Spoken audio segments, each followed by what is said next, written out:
Hi guys, this is day 39 of the AS Economics Revision Challenge, and today we're doing expenditure dampening policies. When we look at expenditure dampening policies, these are also called expenditure reducing policies, and the main idea behind them is that we are trying to dampen or reduce the overall expenditure in the economy. So overall expenditure or aggregate expenditure or aggregate demand is being reduced through expenditure dampening policies, where the goal is simply, if I could explain that, is that you are trying to make the aggregate demand to fall, and that fall in aggregate demand results in incomes to fall. This fall in income results in basically all expenditure like C and I and G and X minus M, all expenditure to fall, even on imports. So even your imports expenditure will fall, and that can cause import expenditure to fall, and therefore X minus M to rise in the economy. So we wrote here that if this occurs,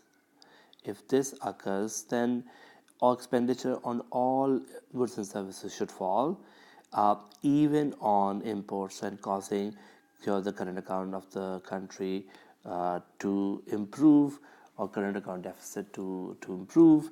And that's the whole logic behind that. There's one more logic, there's one more sort of plan that you achieve through what we call the fiscal policy. We say this, that since the domestic markets will suffer because like you're making all the expenditure fall even on imports, what happens is that since domestic market dampens, the local domestic producer may also try to make up for the decrease in the demand for imports through sales abroad. So there's also a possibility that if the domestic producer finds the local market to get weakened, he may also decide to export more.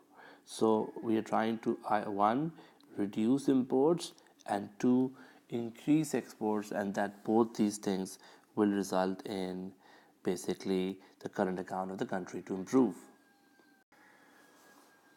Within the expenditure dampening policy, we look at two kinds of policy initiative, which is basically trying to make the AD fall. First one is what we call contractionary fiscal policy, and the second one is what we call contractionary monetary policy. Fiscal policy is basically policy that is designed to reduce AD through increasing tax rate or decreasing spending. So if we are trying to sort of make the AD of the economy fall, we will basically do what we call expenditure dampening policy, which is first of all contractionary fiscal policy. The contractionary fiscal policy may entail two tools within that. One is what we call government spending, and the other one is basically taxation. And here we're trying to reduce AD. So the goal is to reduce AD. So we will reduce government expenditure or increase taxation. So if the government expenditure goes down, we know AD is C plus I plus G plus X minus M, so AD will fall. And similarly, if the taxation goes up, we know this, that taxation goes up, disposable income, which is income after tax, disposable income will fall, causing consumption to fall because people will have less money to buy goods, and also even investment will fall as private enterprises are taxed more, and that also causes the AD to fall in the economy. So the first tool that we are using in terms of fixing our AD or lowering our AD is what we call contractionary fiscal policy, which is basically how we are trying to reduce AD by either reducing government expenditure and reducing taxation and increasing taxation. So if the government likes to discourage consumption, then it can increase income taxes to reduce disposable income, and this is likely to decrease AD and lower expenditure on imported goods. Because your AD is going down, you will end up causing less of expenditure happen. Similarly, what we're saying here is just that governments are also responsible for sometimes imports. So if you lower government expenditure, import expenditure may fall. And at the same time, people's income will fall if the government's expenditure is going down, causing your AD to fall and therefore X minus M to improve. The second set of tools that we want to talk about is the monetary policy. When you look at monetary policy tries to use money supply as a tool. So what is monetary policy? Monetary policy is defined as a set of official policies governing the supply of money in the economy and level of interest rates in the economy. And if you want to reduce the aggregate demand, we try to do this by increasing the interest rates. So when we increase the interest rates, the two things that happen. One is that the cost of borrowing goes up. People find it expensive to borrow. And second, incentive to save goes up. And this both leads to a fall in consumption and a fall in investment and therefore a fall in AD. So let me explain this. So what the government does is that they first decrease money supply. When they decrease money supply, there is less money available for borrowings. So let me write this: less money available for lending and borrowing, and that causes interest rates to go up. This rise in interest rates causes cost of borrowing to rise, incentive to save to also rise. Why is the cost of borrowing going up? Well, the cost of borrowing is going up because now people find it expensive to borrow, and also people who are planning to save will have more of an incentive when the interest rate is going up. So first thing first, people will cut down their consumption because now saving is more, the opportunity cost of sort of consumption is going up. Saving will be more lucrative. At the same time, investments will go down as people find it difficult to or not, people find it expensive to borrow. C goes down, I goes down, and therefore AD goes down. And when the AD goes down, we're hoping all expenditure will fall. All expenditure will fall because the incomes are falling, as Y is going down, and that causes X minus M to hopefully improve due to the explanation we gave earlier, which is basically people buy less imports and hopefully domestic producers will try to find more exports as the local market is dampened. So both these fiscal and monetary policy are basically what we call contractionary policies, which are trying to contract the AD of the economy and contract the GDP of the economy. And I can show this through a demand curve. So on my y-axis, we will draw, we will have price level. On the x-axis, we're looking at real GDP. If this is currently our AD naught and AS naught, and let's say we have a price level of P naught, GDP of Y naught, a fall in AD causes price level to fall and therefore the real GDP to fall. So we are trying to make the AD of the economy go down to what we call contractionary fiscal and monetary policy.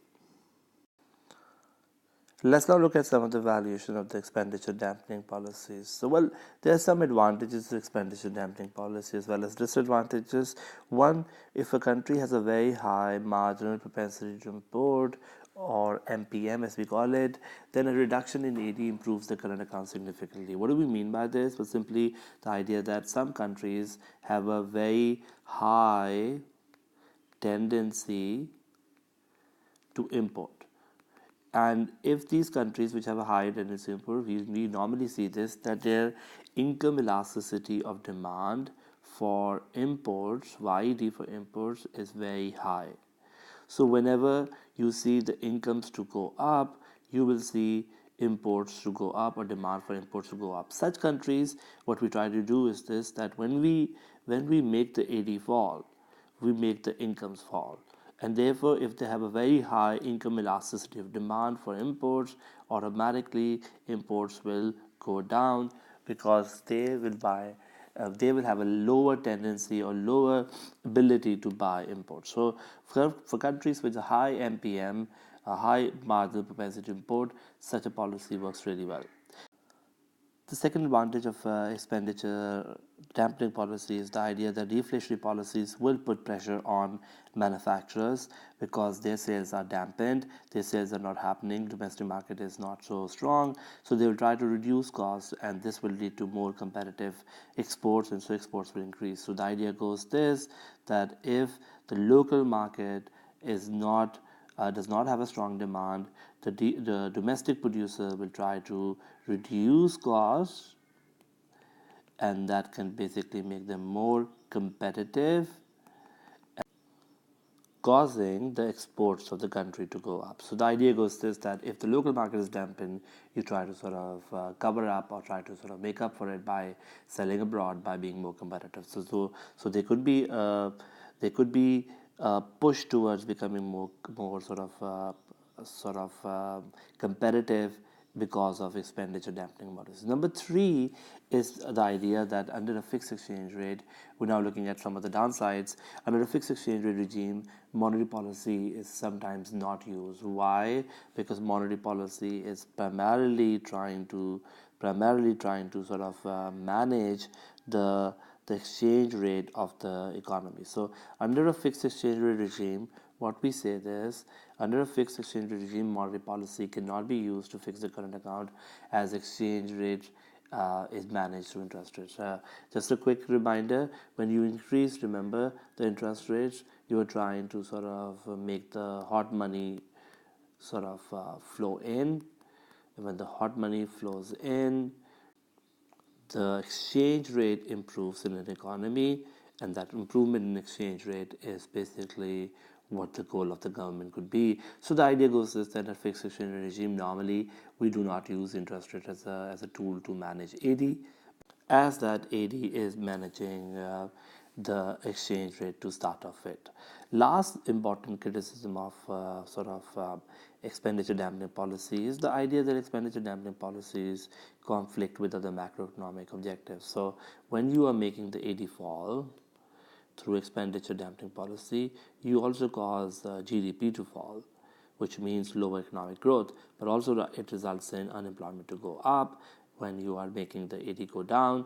So there is a conflict between expenditure dampening policy, which is trying to make the X minus M to go up, but at the same time you are causing unemployment and GDP to fall. So there is what we call a macroeconomic conflict here, where while X minus M may go up, your unemployment and economic growth will be sacrificed. Although when you make the AD go down, there is definitely going to be lower inflation. So while inflation is controlled, there will be still issues of unemployment and economic growth. And that's why we say expenditure dampening policies are undesirable to start off with, because they have what we call unpopular or lack of popularity due to rising unemployment and lower economic growth.